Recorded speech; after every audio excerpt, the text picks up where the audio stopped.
ಸ್ಪಂದನ ವಾಹಿನಿಯ ಸಮಸ್ತ ವೀಕ್ಷಕರಿಗೆ ಕಲಾವಿದ ವಿಶೇಷ ಕಾರ್ಯಕ್ರಮಕ್ಕೆ ಸ್ವಾಗತ.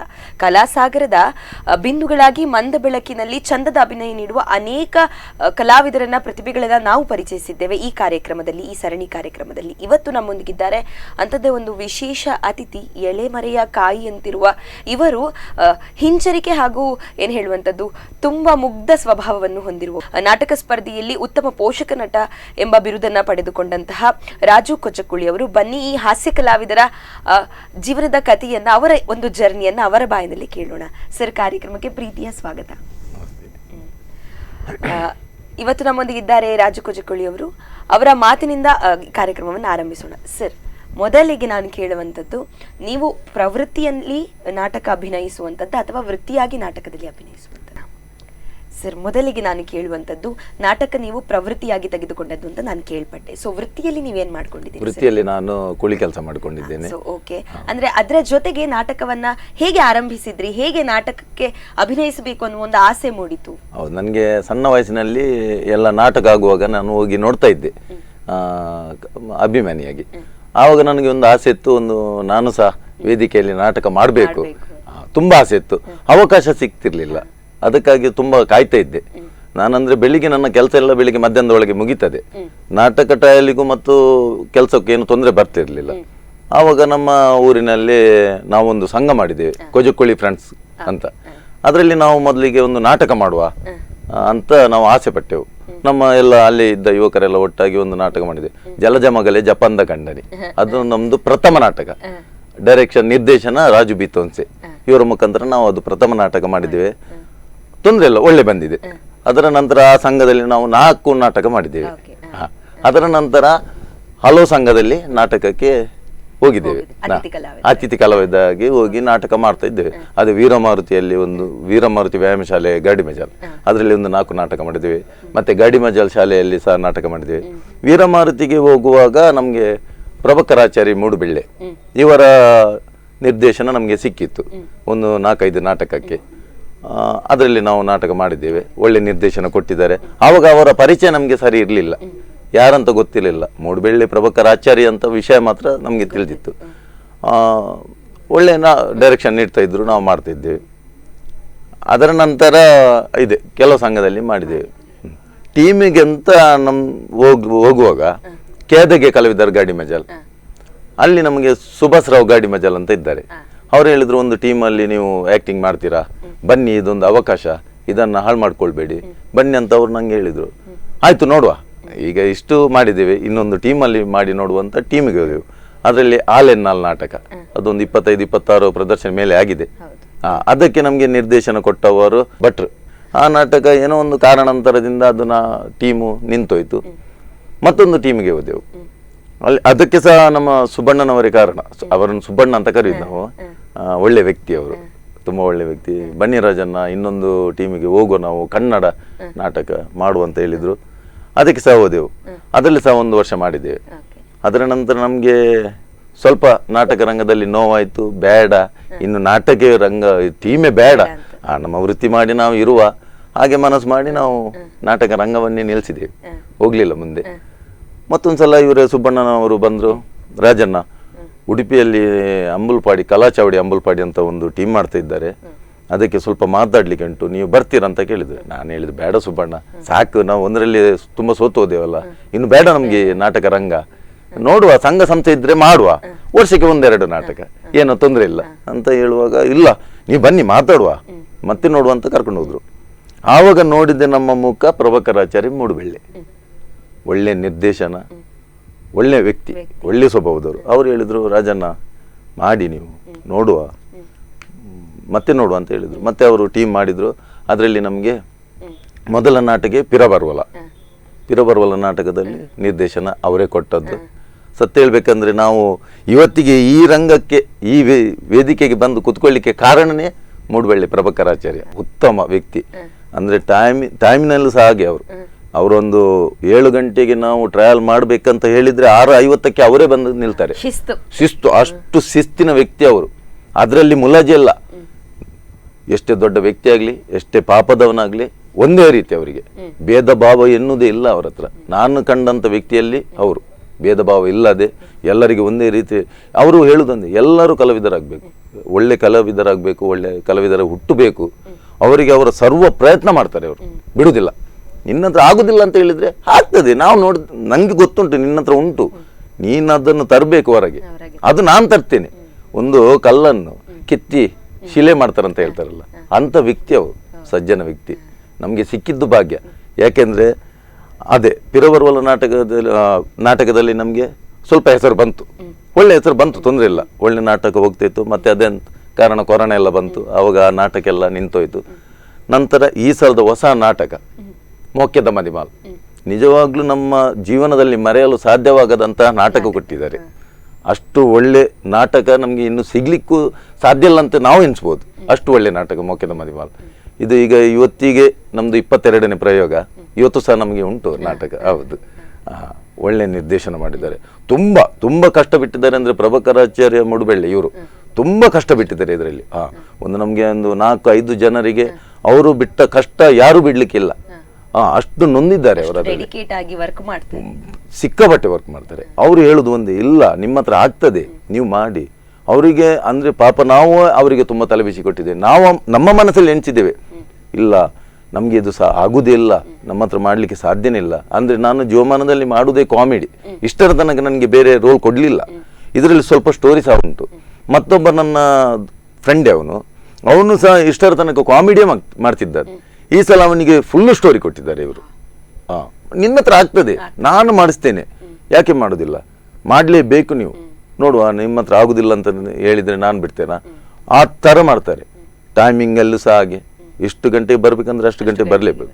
ಮತ್ತೆ ಟ್ರಯಲ್ ಮಾಡುವಾಗ ಅವ್ರು ಮಾತ್ರ ಗುರು ನಮಗೆ, ಗುರುವಿನಾಗೆ. ಅವರನ್ನು ನೋಡುವಾಗ ಸತ್ಯ ಹೇಳ್ತೇನೆ, ಭಯ ಆಗ್ತದೆ.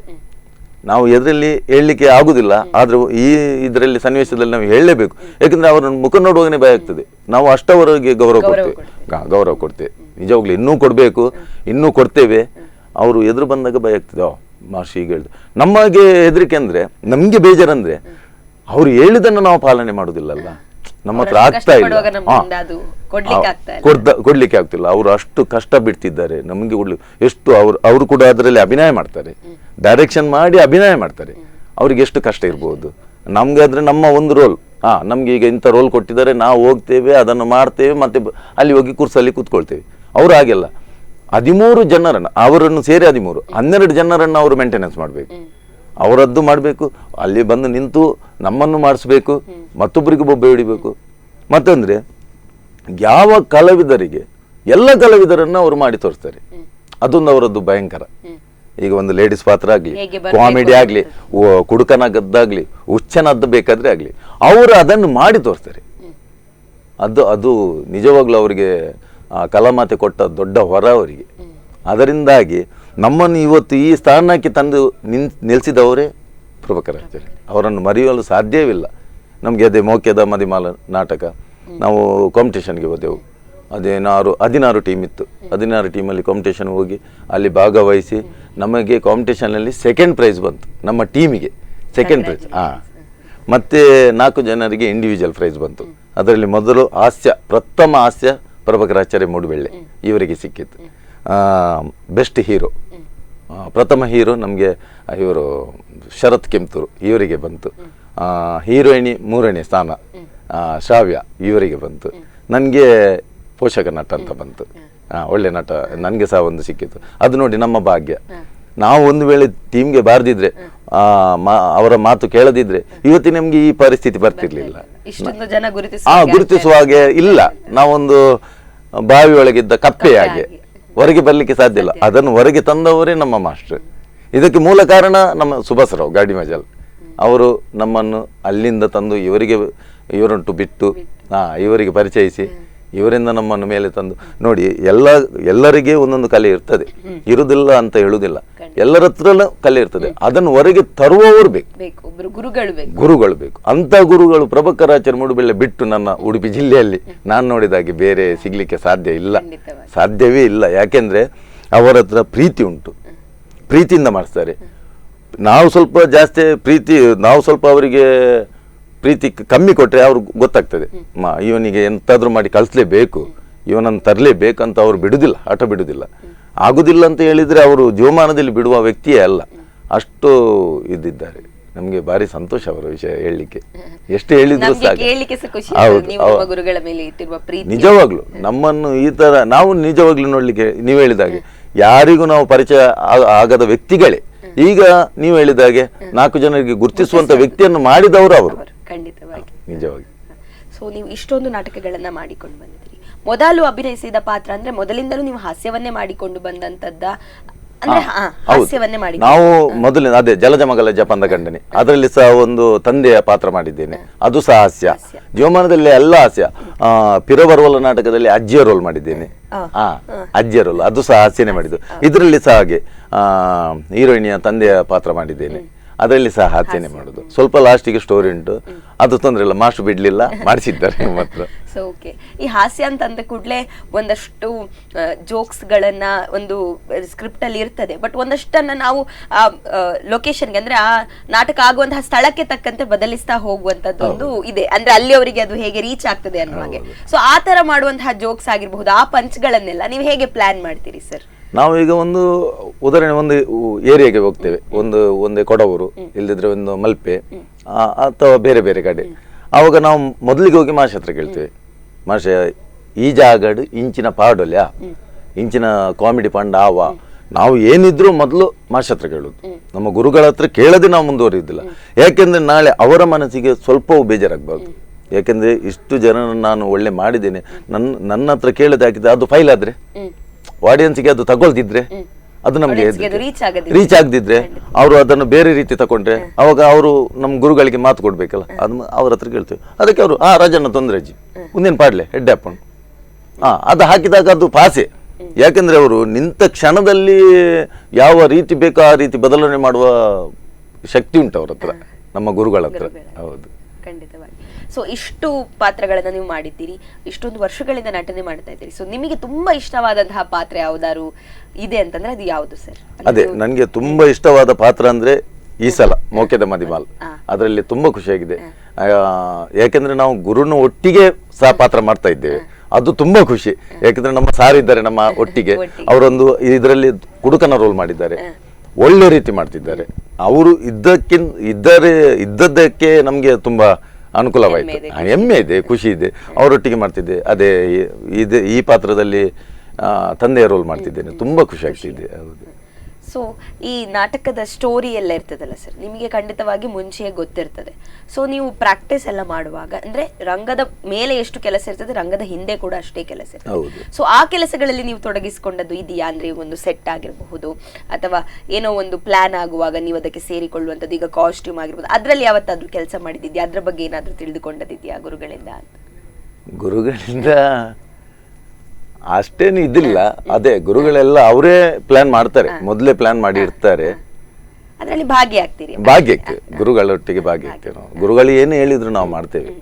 ಸೊ ಈಗ ನೀವು ಅದೇ ನಾಗ ಹೇಳಿದಾಗ ತುಂಬಾ ನಾಟಕಗಳನ್ನ ತುಂಬಾ ಬೇರೆ ಕಡೆಗಳಲ್ಲಿ ಮಾಡಿದಿರಿ, ಬೇರೆ ಬೇರೆ ಊರುಗಳಲ್ಲಿ ಪ್ರದರ್ಶನ ಮಾಡಿದಿರಿ. ಸೊ ಯಾವ ಊರಿನಲ್ಲಿ ನಿಮ್ಗೆ ಇನ್ನೂ ಕೂಡ ನೆನಪಿಟ್ಟುಕೊಳ್ಳುವಂತಹ ಒಂದು ಪ್ರದರ್ಶನ, ಅಂದ್ರೆ ಜನರಿಗೆ ತುಂಬಾ ಇಷ್ಟ ಆದ ಪ್ರದರ್ಶನ, ಜನರು ನಿಮ್ಮ ಒಂದು ಸಣ್ಣ ಪಂಚಿಗೂ ಕೂಡ ತುಂಬಾ ಒಳ್ಳೆ ರಿಯಾಕ್ಟ್ ಮಾಡಿ ಅದನ್ನ ಒಳ್ಳೆ ರಿಸೀವ್ ಮಾಡಿದಂತಹ ಒಂದು ಜಾಗ ಯಾವುದು?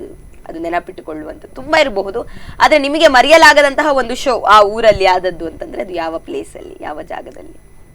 ನಮ್ಗೆ ಅಲ್ಲ, ತುಂಬಾ ಕಡೆಯಲ್ಲಿ ಮರೆಯಲಿ ಸಾಧ್ಯ ಇಲ್ಲ. ಈ ಸಲದ ಡ್ರಾಮಾದಲ್ಲಿ ಎಲ್ಲ ಕಡೆಯಲ್ಲಿ ನಮ್ಗೆ ಒಳ್ಳೆ ಇದೇ ಬಂದಿದೆ, ರಿಸಲ್ಟ್ ಸಹ ಬಂದಿದೆ, ಒಳ್ಳೆ ಜನಗಳ ಒಳ್ಳೆ ಇದು ಮಾಡಿದ್ದಾರೆ.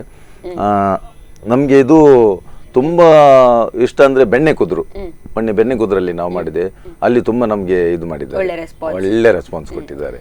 ಸೊ ಈಗ ನೀವು ಇಷ್ಟು ಹೇಳುವಾಗ, ನಾನು ನಿಮ್ಮ ಬಗ್ಗೆ ಇಷ್ಟು ಹೇಳುವಾಗ ಜನರಿಗೆ ಖಂಡಿತವಾಗಿ ನಿಮ್ಮ ಬಾಯಿಂದ ಒಂದು ಡೈಲಾಗ್ ಕೇಳಬೇಕನ್ನುವ ಆಲೋಚನೆ ಇರ್ತದೆ, ಒಂದು ಆಸೆ ಇರ್ತದೆ. ಸೊ ಯಾವ್ದಾದ್ರು ನಾಟಕದ ಒಂದು ಡೈಲಾಗ್ ಅನ್ನ ನಮಗೋಸ್ಕರ ಹೇಳ್ಬೋದಾ ಸರ್? ನೋಡಿದ್ರಲ್ಲ ವೀಕ್ಷಕರೇ, ನಾವು ರಾಜು ಕೊಚಕೊಳ್ಳಿ ಅವರೊಟ್ಟಿಗೆ ಸಾಕಷ್ಟು ಮಾತನಾಡಿದ್ವಿ. ಇನ್ನೊಂದಷ್ಟು ಮಾತನಾಡೋಣ, ಇನ್ನೊಂದಷ್ಟು ಹಾಸ್ಯ ಭರಿತವಾದಂತಹ ಅವರ ಡೈಲಾಗ್ಸ್ ಅನ್ನು ಕೂಡ ಕೇಳೋದು ಬಾಕಿ ಇದೆ. ಆದ್ರೆ ಅದಕ್ಕಿಂತ ಮುಂಚೆ ಒಂದು ಪುಟ್ಟ ವಿರಾಮ.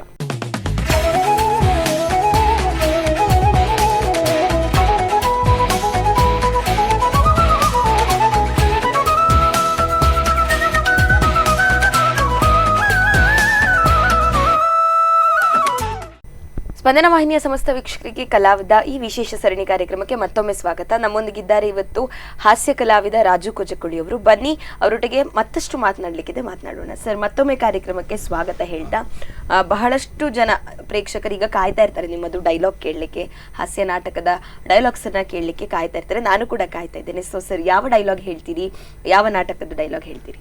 ಪಿರವರೋಲ ನಾಟಕದಲ್ಲಿ ಒಂದು ಸಣ್ಣ ಡೈಲಾಗ್ ಹೇಳ್ತೇನೆ. Okay sir. ಅದೊಂದು ಮೀನು ಮಾರ್ಕೆಟಿಂದ ಮೀನು ತರುವ ಸನ್ನಿವೇಶ. ರಾಮದೇವರೇ ಕಾಲ ಹಾಲಾತನಪ್ಪ, ಕಾಲ ಹಾಲಾತಂಡು ಅತ್ತು ದುಮ್ಮದ ಕಾಲಡು ಕೈಟ್ ಚಿಲ್ಲರೆ ಪಾವಣೆ ಪಸಂಬೋದು, ಚೀಲ ನಿಲ್ಕೆ ಮೀನು ಪಸರಂದುತ್ತ ಇಸಂಚತ್ತಪ್ಪ, ಚೀಲ ನಿಲ್ಕೆ ದುಡ್ಡು ಪಸೋದು ಕೈಟ್ ಮೀನು ಪಸರ್ ಪಿಲಕ್ಕ ಆತಂಡು ವಾ ನಮ್ದ ಕಾಲ ಬತ್ತಂಡ ದೇವರೇ. ಖಂಡಿತವಾಗಿ ಒಂದು ಹಾಸ್ಯದೊಟ್ಟಿಗೆ ಇವತ್ತಿನ ಏನು ಯುಗದಲ್ಲಿ ಏನಾಗ್ತಾ ಇದೆ, ದುಡ್ಡಿಗೆ ಎಷ್ಟು ಬೆಲೆ ಇದೆ ಅನ್ನೋದು ಕೂಡ ತಿಳಿಸಿಕೊಟ್ರಿ. ಖುಷಿ ಆಯ್ತು ಸರ್ ನಿಮ್ಮ ಈ ಡೈಲಾಗ್ ಕೇಳಿ. ಇನ್ನು ನಿಮ್ಮ ಬಗ್ಗೆ ಒಂದು ಸ್ಪೆಷಾಲಿಟಿ ಇದೆ ಅಂತ ಕೇಳಿಪಟ್ಟೆ, ಅಂದ್ರೆ ನಿಮ್ಮ ಹತ್ರ ಒಂದು ಸ್ಪೆಷಲ್ ಟ್ಯಾಲೆಂಟ್ ಇದೆ. ನೀವೇನು ಸ್ಕ್ರಿಪ್ಟ್ ಅನ್ನ ಓದಿ ಡೈಲಾಗ್ ಅನ್ನ ಕಲಿಯುವಂತದಲ್ಲ, ಅಥವಾ ಓದಿ ಅದನ್ನ ಮನನ ಮಾಡ್ಕೊಳ್ಳುವುದಲ್ಲ ಅಂತ ಕೇಳ್ಪಟ್ಟೆ. ಮತ್ತೆ ಹೇಗೆ ಸರ್ ನೀವೊಂದು ಕಲಿತೀರಿ ಆ ಡೈಲಾಗ್ಸ್ ಗಳನ್ನ? ನಾನು ಸತ್ಯ ಹೇಳ್ಬೇಕಂದ್ರೆ ವಿದ್ಯೆದಲ್ಲಿ ಸ್ವಲ್ಪ ಹಿಂದೆ, ನಾನು ವಿದ್ಯೆ ಕಲೀಲಿಲ್ಲ ಜಾಸ್ತಿ. ಹಾಗಾಗಿ ನನ್ಗೆ ಅದು ಓದುವಾಗ ಅದು ತುಳು ವರ್ಡ್ ಅಲ್ಲ, ತುಳು ವರ್ಡಲ್ಲಿ ನನಗೆ ತುಂಬಾ ಕಷ್ಟ ಆಗ್ತದೆ. ಕನ್ನಡ ಆದ್ರೂ ಓದ್ಬೋದು, ತುಳುವಿನಲ್ಲಿ ಓದ್ಲಿಕ್ಕೆ ತುಂಬಾ ಕಷ್ಟ ಆಗ್ತದೆ. ಅದಕ್ಕೆ ನಾನು ಎಂತ ಮಾಡೋದಂದ್ರೆ ಟ್ರಯಲಿಗೆ ಪ್ರತಿದಿನ ಹೋಗ್ತೇನೆ. ಹೋದಾಗ ಅದು ಇದನ್ನು ತಕೊಂಡು ಹೋಗ್ತೇನೆ, ಆದ್ರೆ ಓದುದು ಕಮ್ಮಿ. ಅಲ್ಲೇ ಮಾತಾಡುವಾಗ ಅದನ್ನೇ ಗಮನದಲ್ಲಿ ಇಟ್ಟು ಕಲಿಯುವುದು.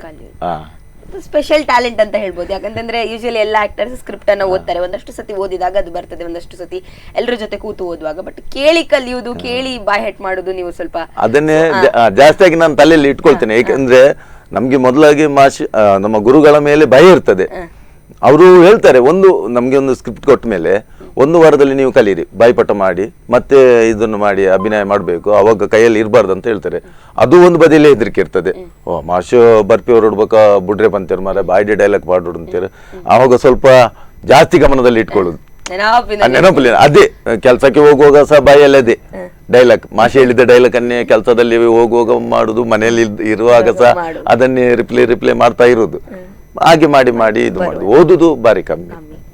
ಸೊ ವೆರಿ ನೈಸ್, ಕೇಳಿ ಖುಷಿ ಆಯ್ತು. ಸೊ ನಿಮ್ಮ ಮನೆಯಲ್ಲಿ ಸಪೋರ್ಟ್ ಹೇಗಿದೆ ಸರ್? ಅಂದ್ರೆ ನೀವು ಆರಂಭಿಸಿದ ದಿನಗಳಿಂದ ಹಿಡಿದು ಈಗಿನವರೆಗೆ ಒಂದಷ್ಟು ನಾಟಕಗಳನ್ನ ಮಾಡಿದಿರಿ. ಸೊ ನೀವು ಈಗ ಕೆಲಸಕ್ಕೆ ಹೋಗುದಂದ್ರೆ ನೀವು ಹೇಳಿದ್ರೆ ಮಧ್ಯಾಹ್ನದೊಳಗೆ ಮುಗಿತದೆ. ಸೊ ಮಧ್ಯಾಹ್ನದೊಳಗೆ ಮುಗಿಯುತ್ತದೆ ಅಂದ್ರೆ ನೀವು ಬೆಳಗ್ಗೆ ಬೇಗ ಹೋಗ್ಲೇಬೇಕಾಗ್ತದೆ.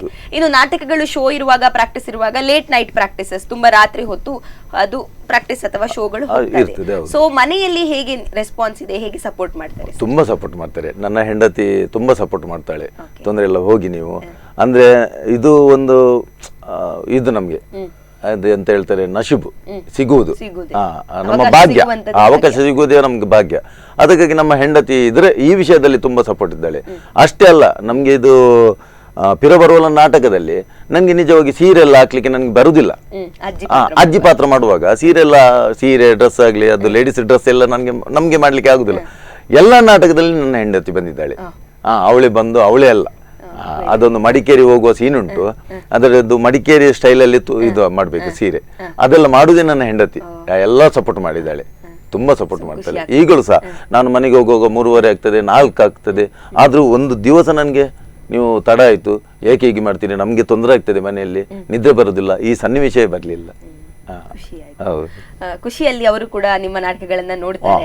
ಯಾವತ್ತಾದ್ರೂ ಅಂದ್ರೆ ಹೇಳಿದ್ಯಾ ಈ ಪಾತ್ರ ಬಾರಿ ಚಂದ ಆಯ್ತು, ಈ ಡೈಲಾಗ್ ತುಂಬಾ ಖುಷಿ ಆಯ್ತು ಅಂತ ನೋಡಿ ಮನೆಯಲ್ಲಿ ಹೇಳಿದ್ಯಾ? ಸರಿ, ಅವ್ರು ಹೇಳ್ತಾರೆ ಎಲ್ಲ ಪಾತ್ರದಲ್ಲಿ. ಈಗ ಅವಳು ಎಲ್ಲ ನಾಟಕ ನೋಡಿದ್ದು ಸಹ ಹೇಳ್ತಾಳೆ, ನೋಡಿ ಇದು ತುಂಬಾ ಖುಷಿ ಆಯ್ತು, ಈ ಸಲ ಇದು ಒಳ್ಳೆ ಬಂದೆ, ಅದು ಈ ಸಲ ಇದು ಮೋಕೆದ ಮದಿಮಾಲ್.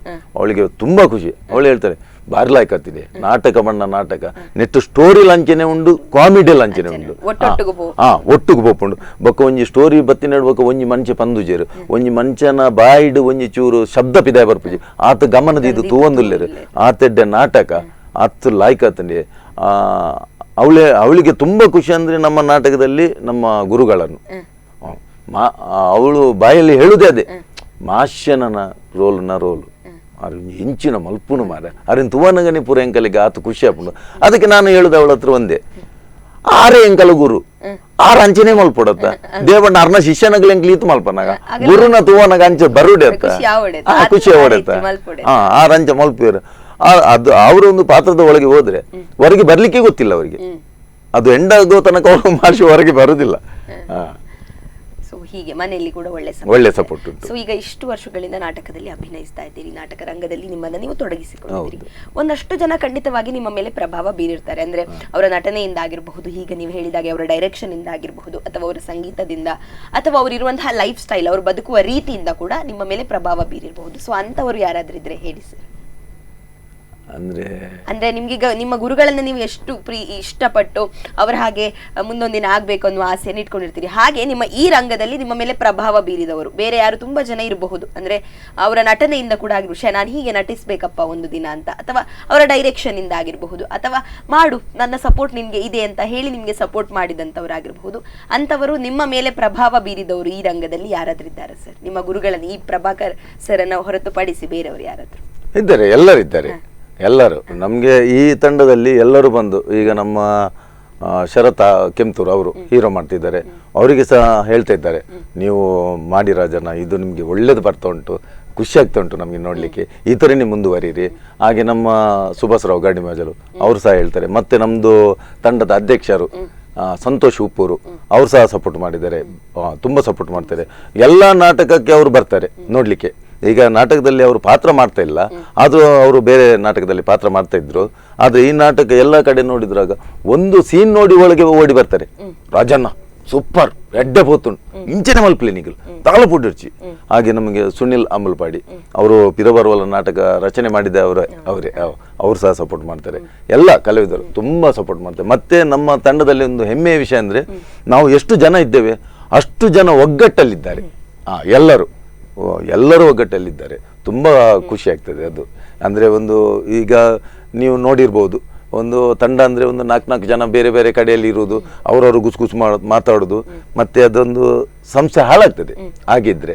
ಆದರೆ ನಮ್ಮಲ್ಲಿ ಹಾಗೆಲ್ಲ, ಎಲ್ಲರೂ ಒಗ್ಗಟ್ಟಾಗಿ ಒಂದೇ ಮನೆಯವರಾಗಿ. ನೋಡಿ, ನಾವು ಈಗ ಸಂಸಾರದಲ್ಲಿ ತಲೆಬಿಸಿಯಲ್ಲಿ ಇರ್ತೇವೆ, ದುಡಿತೇವೆ, ಕಷ್ಟ ಬಿಡ್ತೇವೆ, ಸಂಸಾರ ಸಾಗಿಸಬೇಕು, ಅದೇ ತಲೆಬಿಸಿ ನಮ್ಮ ಹತ್ರ ಇರ್ತದೆ. ಆದರೆ ಈ ರಂಗಕ್ಕೆ ಬಂದರೆ ನಮ್ದೊಂದು 2-3 ಗಂಟೆ ನಾವು ಎಲ್ಲಿದ್ದೇವೆ ಅಂತ ಗೊತ್ತಾಗುದಿಲ್ಲ. ಎಲ್ಲರ ಒಡನಾಟ, ಯಾರ್ಯಾರೋ ಹೊಸ ಮುಖದ ಪರಿಚಯ, ಬೇರೆ ನಮ್ಮೊಂದು ಸ್ವರ್ಗಲೋಕದಲ್ಲಿ ಇದ್ದಾಗೆ ಆಗ್ತದೆ. ಅಷ್ಟು ಖುಷಿ ಆಗ್ತದೆ ನಮಗೆ.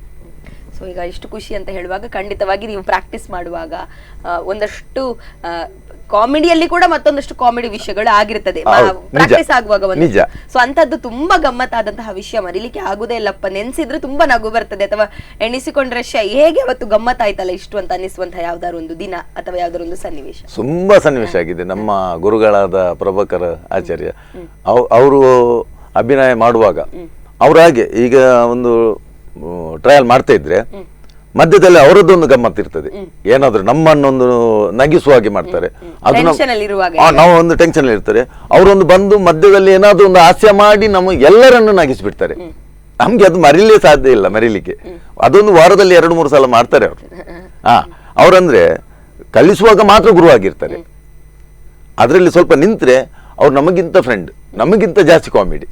ನಾವು ಎಲ್ಲರೂ ಅವರಿಗೆ ಫ್ರೆಂಡೇ. ಅವ್ರು ಹೇಳುದು, ನಿಗಲ್ ಪೂರ ಹೆಂಗು ದೋಸ್ತಿನಗಲಿ ಮಾರ, ಕಲ್ಪನಾ ಮಾತ್ರ ಶಿಸ್ತಿಡ್ ಕಲ್ಪಲೆ ಎಲ್ಲ ಎನ್ನ ಪುದರ್ಲಾಲ್ ಅವರ ಬಲ್ಲಿ, ಸಂಸದ ಪುದರ್ಲಾಲ್ ಅವರ ಬಲ್ಲಿ, ನಿಗಲಿಗಳೇ ಆಳ್ ಪುದರ್ ಬರ ಬಲ್ಲಿ, ನಿಗಲ ಎಡ್ಡೆ ಕಲಾವಿದರು ಅವ್ರು. ಬೂರ ಭೂಮ್ ನಮ್ಮ ಏರ್ ನಮ್ಮ ಕಲ್ಪ ಮುಲ್ಪ ಹಗಲು ಮಲಮಲ್ಲ ಕಲಾವಿದರು ಅವ್ರು. ಅವು ಎನ್ನ ಆಸೆ, ಅವ್ರ ಹತ್ರ ಸ್ವಾರ್ಥ ಮನಸ್ಸಿಲ್ಲ, ಎಲ್ಲರೂ ಬೆಳಿಬೇಕು. ಅವ್ರು ಹೇಳುದು ಒಂದೇ, ನಾನು ಕಳಿಸಿದ ವ್ಯಕ್ತಿಗಳು ಎಲ್ಲರೂ ಬೆಳಿಬೇಕು. ಯಾನ್ ಕಲ್ಪ ಏನಾಗಲು ಪೂರಗಳ ಎಡ್ಡೆ ಔಟ್ ಒಲ್ಲಾಣಲ ಬೋದು ಎನ್ನ ಪುದರ್ ಹೊಣವಾರ್ ನಿಗಲ್ ಎಂಕ್ ದಾಳ ಕೊರ್ಜಿಡಲ ಮಲ್ಲೆ ಅಲ್ಲ. ಅವರು ಬಯಸಿದಂತ ವ್ಯಕ್ತಿ ಅಲ್ಲ, ಯಾರತ್ರ ಏನೂ ಬಯಸಲಿಲ್ಲ ಅಂತ ವ್ಯಕ್ತಿ ಅವರು. ಅವ್ರು ಹೇಳುದೊಂದೇ, ಪೂರಗಳು ನಿಗಲ್ ಒಲ್ಲು ಪೋದಿಸೆವು ಎನ್ನಡ ಈ ಟೀಮ್ ಉಡ್ ಮಲ್ತಾರೆ, ಎಲ್ಲ ಈ ಟೀಮ್ ಉಡ್ದು ನಿಗಲ್ ಪಿದಾಯ ಪೋಯಾರ ಮಲಮಲ್ಲ ಟೀಮು ಸೇರಿಯಾರು. ಎಂಕು ಭಾರಿ ಖುಷಿ, ಎಂಕು ಭಾರಿ ಸಂತೋಷ. ದೇವಣ್ಣ ಏನೆಜ್ಜಿಡಲ್ಲ ಎನ್ನ ಒಂದು ಕಿಂಜಾಂಡಲ ಪುದರ್ ಮಣವರು ಎಂಕಲೆ ಕಲ್ಪದಿಂ ಪ್ರಭಾಕರಣ್ಣಿ ಈತ ಪಂಡಡ ಎಂಕ ಅವಿಡ್ ಮಲ್ಲ ಸ್ವರ್ಗಜ್ಜಿ ಕಲಾಮಾತೆಗೆ ಒಂಜಾನ್ ಸೇವೆ ಸಲ್ಲಿಸೇನ ಸಾರ್ಥಕ. ಸೊ ಹೀಗೆ ನಿಮ್ಮ ಜರ್ನಿ ಮುಂದೆ ಹೋಗ್ತಾ ಇರಲಿ ಅಂತ ನಾವು ಕೂಡ ವಿಶ್ ಮಾಡ್ತೇವೆ. ಸೊ ಈಗ ಒಂದು ಕಡೆಯ ಪ್ರಶ್ನೆ ಕೇಳುವಂಥದ್ದು ಅಂದ್ರೆ, ನೀವೀಗ ಇಷ್ಟೊಂದು ನಾಟಕಗಳಲ್ಲಿ ಅಭಿನಯಿಸಿದ್ದೀರಿ, ಯಾವ್ದಾದ್ರು ನೀವೀಗ ಕೊರೋನಾ ಟೈಮಲ್ಲಿ ಕೂಡ ನಾಟಕ ನಿಂತು ಹೋಯ್ತು ಅಂತ ಹೇಳಿದ್ರೆ, ಆಗ ಹಲವಾರು ಕಲಾವಿದರು ತುಂಬಾ ಕಷ್ಟಪಟ್ಟಿದ್ದಾರೆ, ನಿಜವಾಗಿ ಕಷ್ಟಪಟ್ಟಿದ್ದಾರೆ. ಅಂದ್ರೆ ಒಂದಷ್ಟು ಪ್ರವೃತ್ತಿಯಾಗಿಟ್ಟುಕೊಂಡವರು ಬೇರೆ, ವೃತ್ತಿಯಾಗಿಟ್ಟುಕೊಂಡವರು ಅಂತೂ ತುಂಬಾನೇ ಸೋತು ಹೋಗಿದ್ದಾರೆ ಆ ಟೈಮಲ್ಲಿ ಅಂತ ಹೇಳ್ಬಹುದು. ಸೊ ಆಗ ನಿಂತಹ ನಾಟಕ ಇರಬಹುದು, ಅಥವಾ ಕೆಲವೊಂದಷ್ಟು ಶೋಗಳನ್ನೇ ಕಂಡ ನಾಟಕ ಇರಬಹುದು. ನಿಮಗೆ ಯಾವ್ದಾರ ಒಂದು ನಾಟಕ ಮತ್ತೆ ಮತ್ತೆ ಮಾಡ್ಬೇಕು ಅಂತ ಶಾವೊಂಜಿ ನಾಟಕ ನನ್ನಲ್ಲ ಒಂತೆ ಶೋ ಆವಡಿತ್ತಂಡು ಅಂತ ಅನ್ಸಿದ ನಾಟಕ ಯಾವ್ದಾರಿದ್ಯಾ? ಇದೆ ಪಿರಬರ್ವಲ ನಾಟಕ ಇದೆ. ಪಿರಬರ್ವಲ ನಾಟಕ ನಮ್ಗೆ ತುಂಬಾ ಒಳ್ಳೆ ರೀತಿಯಲ್ಲಿ ಬಂತಿತ್ತು ಅದು. ಆವಾಗ ನಾವು ನಮ್ಗೆ ಕೊರೋನಾ ಬಂತು, ನಿಂತೋಯ್ತು. ಒಂದು 7-8 ನಾಟಕ ಬುಕ್ ಆಗಿತ್ತು, ಅದು ಸಹ ನಮ್ಗೆ ಸ್ಟಾಪ್ ಆಯ್ತು. ಅದು ಬೇಜಾರಿತ್ತು, ಕೊರೋನಾ ಬತ್ತನ ಮಾರ ಎಂಕಲೆ ನಾಟಕ ಒಂದೇನು ನಲ್ಲ ಪಸಂಪೂತಲ್ಲಿ ನಿಜವಾಗಿ ಹೇಳ್ತಿದ್ರೆ ಅದು ಒಂದು 50 ಶೋ ಮೇಲೆ ಹೋಗ್ತಿತ್ತು. ಕೊರೋನಾದಲ್ಲಿ ನಿಂತ ಮೇಲೆ ಮತ್ತೆ ಕೊರೋನಾ ಹೋದ್ಮೇಲೆ ನಾವು ಒಂದು 2 ಶೋ ಮಾಡಿದ್ದೇವೆ, 2-3 ಶೋ ಮಾಡಿದ್ದೇವೆ. ಅದು ಹೌದು. ಸೊ ಹೀಗೆ ನಿಮ್ಮ ಕಲಾ ಜರ್ನಿ ಮುಂದೆ ಸಾಗ್ತಾ ಇರ್ಲಿ ಅಂತ ನಾನು ವಿಶ್ ಮಾಡ್ತೇನೆ. ನಮ್ಮ ಈ ಕಲಾವಿದ ಕಾರ್ಯಕ್ರಮಕ್ಕೆ ಕರೆದಷ್ಟು ಸತಿ ಕೂಡ ಹಿಂಜರಿಕೆಯಿಂದ ಬರುದಿಲ್ಲ ಅಂತ ಹೇಳಿ ಕಡೆಗೂ ಕೂಡ ಬಂದದಕ್ಕೆ ತುಂಬಾ ಖುಷಿ ಆಯ್ತು ಸರ್. ನಮ್ಮ ಸ್ಪಂದನ ವಾಹಿನಿಯಿಂದ ನಿಮ್ಮ ಮುಂದಿನ ಕಲಾ ಬದುಕಿಗೆ ಶುಭವಾಗ್ಲಿ ಅಂತ ಹಾರೈಸ್ತಾ ಇದ್ದೇವೆ. ಕಾರ್ಯಕ್ರಮಕ್ಕೆ ಬಂದದಕ್ಕೆ ತುಂಬ ಹೃದಯದ ಧನ್ಯವಾದಗಳು. ಧನ್ಯವಾದ. ಸೊ ನೋಡಿದ್ರಲ್ಲ ವೀಕ್ಷಕರೇ, ಇವತ್ತು ನಮ್ಮೊಂದಿಗಿದ್ರು ಹಾಸ್ಯ ಕಲಾವಿದರಾದಂತಹ ರಾಜು ಕೊಜಕೊಳ್ಳಿ ಅವರು. ಅವರೊಟ್ಟಿಗೆ ಸಾಕಷ್ಟು ಮಾತನಾಡಿದ್ವಿ. ಅವರ ಕಲಾ ಬದುಕನ್ನ ಹಾಸ್ಯಮಯವಾಗಿಯೇ ನಮಗೂ ಕೂಡ ತಿಳಿಸಿಕೊಟ್ರು. ನನಗಂತೂ ಕೇಳಿ ಖುಷಿ ಆಯ್ತು ತುಂಬಾ. ಒಂದಷ್ಟು ಡೈಲಾಗ್ಗಳನ್ನ ಕೂಡ ಕೇಳಿದ್ವಿ, ಒಂದಷ್ಟು ಮಾತುಕತೆ ನಡೆಸಿದ್ವಿ. ಇನ್ನು ಮುಂದಿನ ವಾರ ಇನ್ನೊಬ್ಬ ಕಲಾವಿದರೊಂದಿಗೆ ಈ ಸರಣಿ ಕಾರ್ಯಕ್ರಮದಲ್ಲಿ ನಾನು ಮತ್ತೆ ಬರ್ತೇನೆ. ಅಲ್ಲಿವರೆಗೆ ನೋಡ್ತಾ ಇರಿ ಸ್ಪಂದನ.